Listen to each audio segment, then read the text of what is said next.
ರಾಜಕೀಯದಲ್ಲಿ ಭಾರಿ ಬದಲಾವಣೆಗೆ ಕಾರಣವಾದ ಈ ಚುನಾವಣೆಯಲ್ಲಿ ಕಾಂಗ್ರೆಸ್ ಪಕ್ಷದ ಮೈತ್ರಿ ನಿರ್ಧಾರ ಇದೀಗ ಚರ್ಚೆಯ ಕೇಂದ್ರ ಬಿಂದುವಾಗಿದೆ. ಎಐಸಿಸಿ ಅಧ್ಯಕ್ಷ ಮಲ್ಲಿಕಾರ್ಜುನ್ ಖರ್ಗೆ ಅವರ ನಿಲುವಿನಿಂದ ಕಾಂಗ್ರೆಸ್ ಡಿಎಂಕೆ ಜೊತೆ ಮೈತ್ರಿ ಮಾಡಿಕೊಂಡಿದ್ದೆ ಎಂಬ ಪ್ರಶ್ನೆ ಈಗ ರಾಜಕೀಯ ವಲಯದಲ್ಲಿ ಕೇಳಿಬರುತ್ತಿದೆ. ಚುನಾವಣೆಗೂ ಮುನ್ನ ಕಾಂಗ್ರೆಸ್ ನಾಯಕ ರಾಹುಲ್ ಗಾಂಧಿ ಅವರು ನಟ ವಿಜಯ್ ನೇತೃತ್ವದ ಟಿವಿಕೆ ಜೊತೆ ಮೈತ್ರಿ ಮಾಡಲು ಒಲವು ತೋರಿಸಿದ್ದರು ಎನ್ನಲಾಗಿದೆ.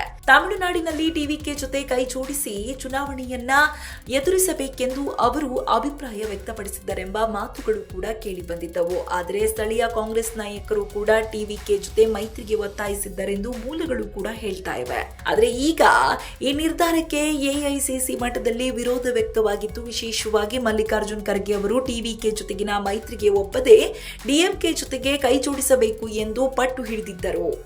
ಎಂಕೆ ಸ್ಟಾಲಿನ್ ಅವರ ನೇತೃತ್ವದ ಡಿಎಂಕೆ ಪಕ್ಷದೊಂದಿಗೆ ಮೈತ್ರಿ ಮುಂದುವರಿಸುವುದು ಸೂಕ್ತ ಎಂದು ಅವರು ಅಭಿಪ್ರಾಯಪಟ್ಟಿದ್ದರು. ಹಾಗೆ ಕೊನೆಗೆ ಹಿರಿಯ ನಾಯಕನ ಮಾತಿಗೆ ವಿರೋಧ ತೋರದ ರಾಹುಲ್ ಗಾಂಧಿ ಒಲ್ಲದ ಮನಸ್ಸಿನಿಂದಲೇ ಡಿಎಂಕೆ ಮೈತ್ರಿಗೆ ಒಪ್ಪಿಕೊಂಡಿದ್ದರು ಎನ್ನಲಾಗ್ತಿದೆ. ಈ ನಿರ್ಧಾರವೇ ಈಗ ಕಾಂಗ್ರೆಸ್ಗೆ ರಾಜಕೀಯವಾಗಿ ಹಿನ್ನಡೆಯಾಗಿದೆಯೇ ಎಂಬ ಪ್ರಶ್ನೆ ಮೂಡಿದೆ. ಇನ್ನೊಂದೆಡೆ ನಟ ವಿಜಯ್ ನೇತೃತ್ವದ ಟಿವಿಕೆ ಪಕ್ಷ ಭರ್ಜರಿ ಸಾಧನೆ ಮಾಡಿದ್ದು 100ಕ್ಕೂ ಹೆಚ್ಚು ಸ್ಥಾನಗಳಲ್ಲಿ ಮುನ್ನಡೆ ಸಾಧಿಸಿ ತಮಿಳುನಾಡಿನ ರಾಜಕೀಯ ಸಮೀಕರಣವನ್ನೇ ಬದಲಾಯಿಸಿದೆ.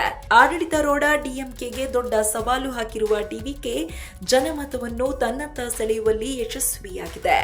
ಒಟ್ಟಿನಲ್ಲಿ ಈ ಚುನಾವಣೆಯ ನಂತರ ಕಾಂಗ್ರೆಸ್ನ ಮೈತ್ರಿ ರಾಜಕೀಯ ಮತ್ತೊಮ್ಮೆ ವಿಶ್ಲೇಷಣೆಗೆ ಒಳಗಾಗಿದೆ. ಟಿವಿಕೆ ಜೊತೆ ಮೈತ್ರಿ ಮಾಡಿಕೊಂಡಿದ್ದರೆ ಫಲಿತಾಂಶ ಬೇರೆಯಾಗಿತ್ತು ಎಂಬ ಪ್ರಶ್ನೆ ಈಗ ರಾಜಕೀಯ ಚರ್ಚೆಗೆ ಹೊಸ ದಿಕ್ಕು ನೀಡುತ್ತಿದೆ.